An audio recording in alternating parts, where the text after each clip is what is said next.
And Vice News correspondent Hind Hassan joins us now from London. She recently returned from reporting in Kharkiv, Ukraine. Hind, welcome. Thanks very much for being with us. So you've been in Kharkiv, a city close to the Russian border. You've reported on the devastation there. Give us a sense of what things were like and tell us about the people who decided to stay there. Unfortunately, the city of Kharkiv and the region of Kharkiv, hundreds of thousands of people have left. And basically, if you're from that area, then you have been made a victim in some way, either because you've been forced to leave because of the danger or because you're still there and you're constantly under threat of missile strikes or attacks. And we spoke to many people who had remained there for various reasons. Either they have nowhere else to go, they don't want to go, they're too ill to leave. We spoke to people who had moved all their lives underground into metro stations, who were living in trains all their lives, were just in bags, and they were just sleeping and getting up during the day and just waiting for this war to end, not knowing what the next day was going to bring.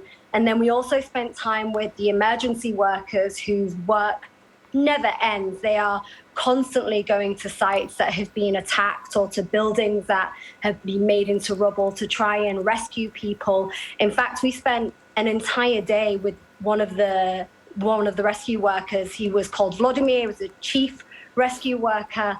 And when we first met him, he told us that they believed there was a body on the 4th floor of this apartment building that had been hit.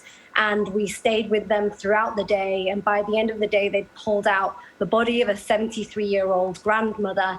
And she was alone. There was nobody from the family who was there. Her son had actually lived across the road from her but couldn't get to her. We ended up speaking to him at some point, and he told us that he had told her to leave, but she didn't want to go. This was her home. This is where she lived.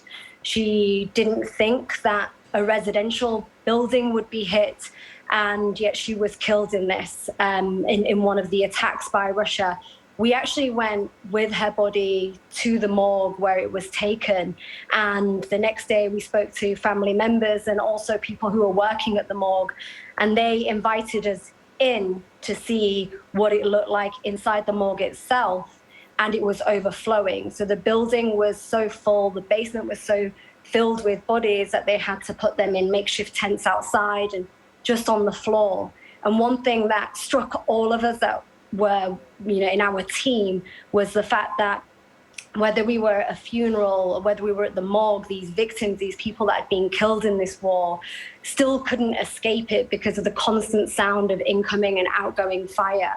And whilst we were there, there was this huge strike that we heard that shook the entire morgue, the building where we were, and we were rushed underground to a basement by the people who worked there, and we stayed there for a while. It was pretty frightening. And when we thought it was safe enough to leave, we then went out to investigate where this attack had taken place, and it was just round the corner, not too far from the regional administration building. Another building had been hit, and there was just utter devastation. And you see that all over Kharkiv. No matter where you go, there are streets in different parts of it that have just been completely destroyed. And there are people who still remain there. The streets are very empty compared to what it used to be, but there are still people there, and they are constantly afraid, because the reality is that even though the front lines of this war are changing and they're fluid and they're on the outskirts of Kharkiv city, everywhere is potentially a target from missiles. You can't protect yourself from a rocket or a missile strike or from the air. And Hind, for those people who are still there, are food or medical supplies able to actually get into those cities? So there are still routes in and out of Kharkiv. So medical supplies and food is still arriving, but obviously not as much as it was. And a lot of the poor people who can't move out their homes are having to rely on food that's being given to them or aid that has been given to them.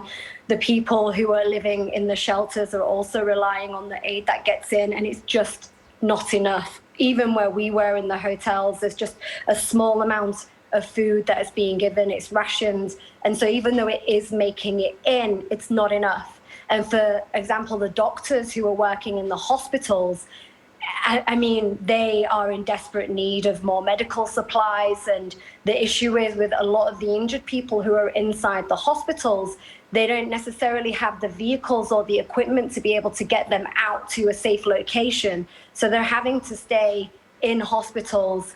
And we've seen in other cities, Russia targeting hospitals. And so they don't think it's not safe for them to be there, but they have no choice. And we actually saw a lot of patients who are being kept in the corridors of these hospitals because the doctors told us it's not because the wards are necessarily overflowing or full, but it's because it's the safest place for them to be in a hospital because they're a bit more protected by the walls and by the lack of windows. So even though there are supplies getting in, it's definitely not enough.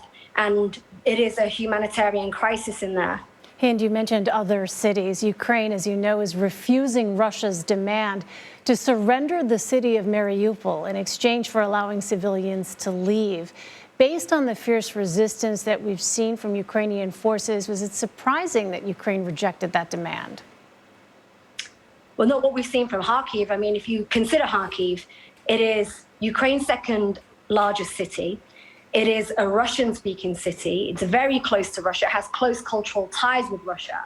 But if you go there and you speak to the civilians on the ground, they have right now for Putin nothing but anger, frustration, sadness. There is no love lost there right now for Russia. And this is a city that has those close cultural ties to their neighbors. And everyone we speak to, we asked, why are you still here? So the police officer, the rescue worker, the doctor, and all of them said that they would not be leaving, that they were remaining, they were staying there because it was their duty to protect the city and to try and help as many people as they could. In terms of the civilians that we spoke to, they also are resilient.